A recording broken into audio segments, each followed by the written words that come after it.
What's up guys? Welcome back to my channel. It's WGOOGGYLO and for today's video, yan, mag-house tour tayo. I-share ko sa inyo ang aming first floor. So part 1 lang muna. Yan, kung nakikita nyo ang daming sinampay. Pero let's go! So yun guys, pagpasok pa lang ng bahay namin, may kita nyo itong parang altar ng pictures namin. And nandito din si Flynn. So yan, so may mga nilagay din kami dito like lamp or ibang design. Pero most of pictures namin yung nandito.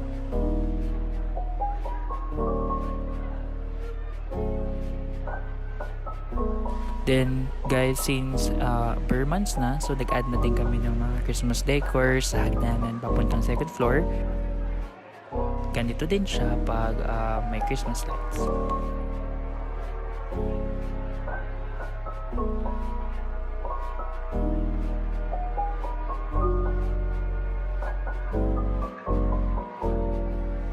Ang aming living room yan. So, yes naman, may pa-chandelier yan.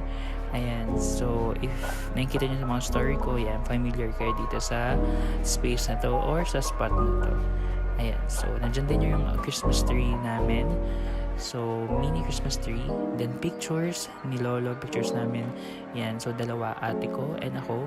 So, may isang parang picture frame dyan na puro pictures namin. So, si Papa yung nag-collage niyan.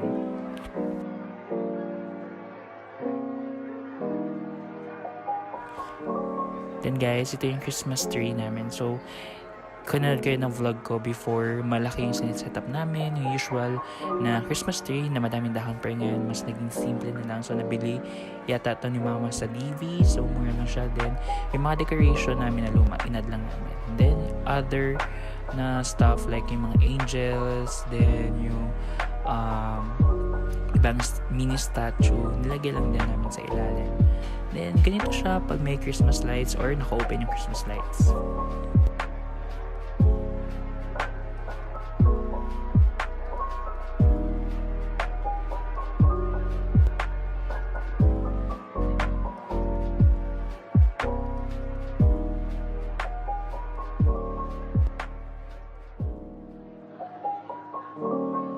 Guys, ito din yung living room namin, napapalitan yung ilaw. So may 3 mode siya. So yan, white naman, kanina yellow. Yan, so pwede i-set yung mode ng light dyan sa living room namin. Then yan, ang mahiwagang mirror. Yan, so dyan nakalagay sa selfie or nag-selfie or nag-picture, nag-story pala. Then yan yung una namin, binagay lang namin sa Christmas theme. And mahiwagang halaman ni mama.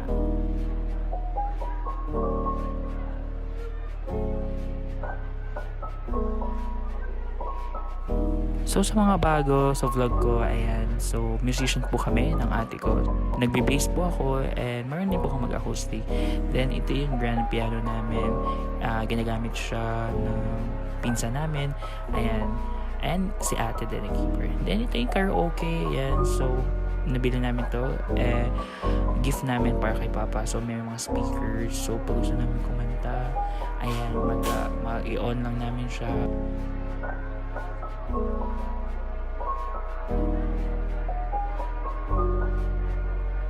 Next is the dining table. And yan, kung magugulat kayo, may salamin na naman ulit. Yan, so sa lahat ng pumupunta sa bahay, first na papansin nila is yung madami kaming salamin. Yan, yung pinakamang salamin namin. So pang OOTD. Then ito, painting. Ayan, so binigay din sa amin. Mahilig din sila mag-collect ng mga paintings sa mama.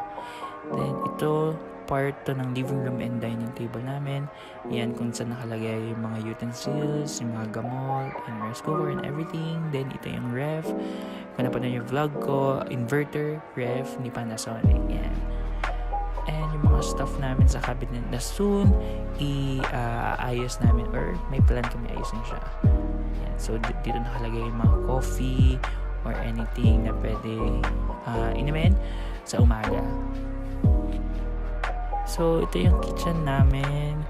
Ayan, so maliit lang. Pero, yan, ito yung reason. O, dyan yung reason bakit ako lumalaki. Ayan, so, yan yung kitchen namin. So, yung iba dyan is nabili namin sa Shopee para ma-organize namin yung mga stuff. And Ayan yung mga plato namin and mga condiments namin.